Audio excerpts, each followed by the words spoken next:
Hello అండి అందరికీ. ఈరోజు నేను మీకు వంకాయ మసాలా కర్రీ ఎలా చేయాలో చూపించబోతున్నాను. దానికి ముందుగా మీరు వంకాయలు కడిగి శుభ్రం చేసుకోవాలి. 4 భాగాలు కట్ చేసి ఉప్పు నీటిలో వేసి ఉంచుకోవాలి. మసాలా పేస్ట్ గురించి లవంగం, ఇలాచీ, దాల్చిన చెక్క, సాజీర, ఉల్లిపాయ ముక్కలు, వెల్లుల్లి రెబ్బలు రెడీ చేసి పెట్టుకోవాలి. పల్లీలు, నువ్వులు వేయించి పెట్టుకోవాలండి. 2 పచ్చిమిరపకాయ ముక్కలు, కరివేపాకు రెడీ పెట్టుకోవాలి. ఫస్ట్ బాండి పెట్టి అందులో కొంచెం ఆయిల్ వేసి వేడయ్యాక జీలకర్ర వేసి వేయించుకోవాలి. తర్వాత మసాలా దినుసులు వేసి వేయించుకోవాలి. దాని తర్వాత ఉల్లిపాయ ముక్కలు వేసి వేయించుకోవాలి. ఉల్లిపాయ ముక్కలు వేగుతున్నప్పుడు కొంచెం పసుపు, సాల్ట్ వేసి మగ్గించుకోవాలండి.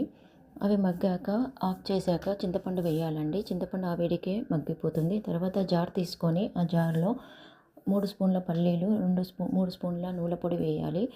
ఇప్పుడు మగ్గించుకున్న ఉల్లిపాయ ముక్కలు కూడా ఈ జార్లో వేసుకోవాలి. తర్వాత అదే బాండిలో 2 స్పూన్ల ఆయిల్ వేసి ఆయిల్ వేడయ్యాక ఆవాలు, జీలకర్ర వేసి వేయించుకోవాలి.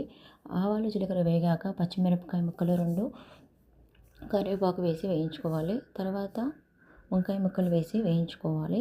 వంకాయ ముక్కలు వేగుతున్నప్పుడు కొంచెం పసుపు, సాల్ట్ వేయాలి. సాల్ట్ చూసుకొని వేసుకోండి, ఎందుకంటే ఇందాక మనము ఉల్లిపాయ ముక్కల్లో వేసాం కాబట్టి. తర్వాత అది అక్కడ మగ్గుతూ ఉన్నప్పుడు ఉల్లిపాయ ముక్కలు మనం ఈ జార్లో కొంచెం కారము వేసి పేస్ట్ చేసుకోవాలి. ఇప్పుడు మసాలా పేస్ట్ రెడీ అయింది. ఇక్కడ వంకాయ ముక్కలు కూడా ఆల్మోస్ట్ 70-80% మగ్గిపోయాయి. ఇప్పుడు ఈ మగ్గిన దాంట్లో ఈ పేస్ట్ వేసుకోవాలి. మసాలా పేస్ట్ అంతా వేసుకున్నాక ఒకసారి జార్లో కొంచెం వాటర్ వేసి ఇవి వంకాయ ముక్కల్లో వేయాలండి.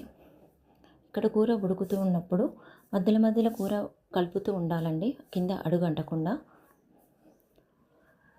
ఇంకా కూర కాలేదండి, ఎందుకంటే ఆయిల్ పైకి తేలలేదు. మళ్ళీ కొద్దిసేపు మూత పెట్టి మగ్గించుకోవాలి. ఇప్పుడు ఆల్మోస్ట్ డన్ అండి కూర, ఎందుకంటే ఆయిల్ పైకి తేలింది.